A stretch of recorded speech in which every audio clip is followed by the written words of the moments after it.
ঈদের আগের দিন আমরা কি করেছিলাম, কোথায় গিয়েছিলাম, বাসায় কিন্তু অনেক মজার মজার আইটেম রান্না করাও হয়েছিল। তার সাথে কিন্তু আমরা গরুর হাটে গিয়েছিলাম। এই সবকিছু নিয়েই থাকছে আজকের ব্লগ। হ্যালো গাইজ, আসসালামু আলাইকুম, welcome to my new blog. কাল যেহেতু ঈদ, তাই আমরা আজকে সকাল সকাল বের হয়ে গিয়েছি গরুর হাটে। কোরবানির গরু কিন্তু আমাদের কেনা হয়ে গিয়েছে, তারপরেও আমরা হাটটাকে দেখতে বের হয়েছিলাম সবাই মিলে। রোজার ঈদ আমরা গ্রামে গিয়েছিলাম, বাট এবারের ঈদটা আমরা ঢাকাতেই করছি।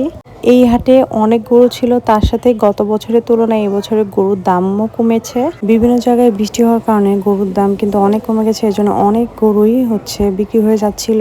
এখনো হাটে কিন্তু অনেক গরু, ছাগল, ভেড়া সবই কিন্তু আছে।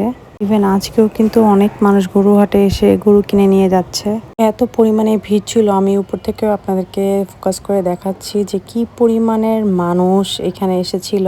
হাট বলতেই তো ভিড়, আর তার উপরে এটা একদমই রাস্তার পাশে, এই জন্য প্রচুর পরিমাণে ভিড় ছিল, যানবাহনের অনেক জ্যাম ছিল। এত বৃষ্টি হলো তারপরও কিন্তু গরম কমছে না।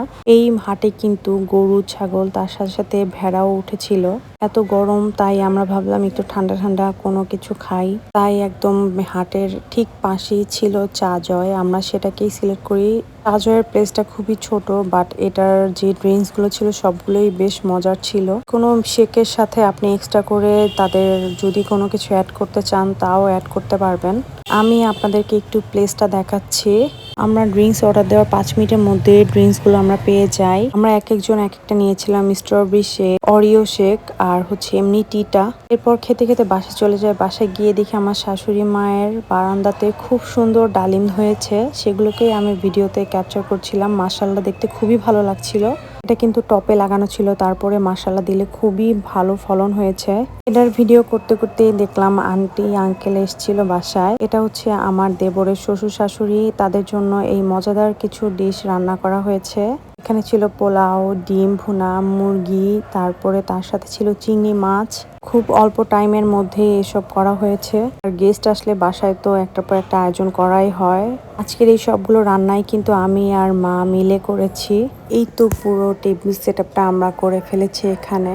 দেখতে কেমন হয়েছে অবশ্যই কমেন্ট করে জানাবেন। খাওয়া দাওয়া শেষ করে আমরা চলে গেলাম গরু দেখতে। আমি যেহেতু আমাদের কোরবানির গরুটা এখনো দেখিনি, তাই ভাবলাম এবার গিয়ে দেখে আসি। তো এদিক দিয়ে রাব্বি আবার গিয়েছিল গরুর ঘাস নিয়ে আসতে। এদিক দিয়ে আবার আমার হাজবেন্ড আবার গরুকে খাওয়াচ্ছিল। ও আবার সুন্দর এগুলো করতে পারে, ওর একটুও ভয় লাগে না। আমরা তো ধরতে গেলেই অনেক ভয় পাই। আমাদের গরুটা কিন্তু মাশাআল্লাহ আলহামদুলিল্লাহ অনেক শান্ত ছিল। ও একদম পাগলামি করছিল না, একদম চুপ করে খাচ্ছিল খাবার যখন দেওয়া হয়েছিল। আমরা সবাই নেমেছি গরু দেখার জন্য, কারণ আমরা মেয়েরা কেউ এখনো গরু দেখিনি। আবার সুন্দর করে গরুটাকে খুব যত্ন করে খাবার দিচ্ছিল। এদিক দিয়ে রিদি আবার গরুকে ধরতে যাচ্ছিল, বাট ও এত পরিমাণ ভয় পাচ্ছিল যে ওর থেকে গরু প্রায় 2 হাত দূরে ছিল। শেষমেশ ও একটু টাচ করতে পারলো, যে অবশেষে সে কোরবানি গরুটাকে ধরতে পারছে। তো এই তো শেষ আজকের ব্লগ এই পর্যন্তই। দেখা হবে নতুন কোনো ব্লগে। ততক্ষণ পর্যন্ত সবাই ভালো থাকবেন, সুস্থ থাকবেন। আল্লাহ হাফেজ।